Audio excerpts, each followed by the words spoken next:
మీ engine oil పైన ఉన్న ఈ ర్యాండమ్ నెంబర్స్కి మీనింగ్ తెలుసా? తెలియకపోతే రండి చెప్పేస్తా.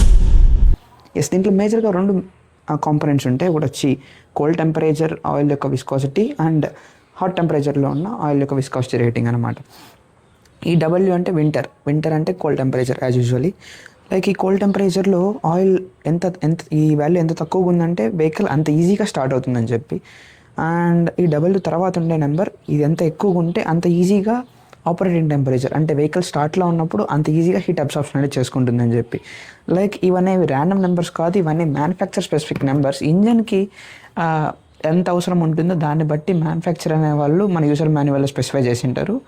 ఇవన్నీ మీకు యూజర్ మాన్యువల్లో ఉంటే never mess with your engine oil, because ఈ ఇంజిన్ ఆయిల్ వల్లే కదా మన ఇంజన్లో ఉన్న అన్ని కాంపోనెంట్స్ అనేవి రన్ అవుతాయి. ఇది రాంగ్గా వాడడం వల్ల మన ఇంజన్కి కొంచెం ప్రమాదమయ్యే అవకాశం ఉంది. కాబట్టి please avoid using different engine oils. And దీన్ని మిక్స్ చేసి వాడకూడదు, ఒకే ఇంజిన్ ఆయిల్ని పూర్తిగా వాడాలి.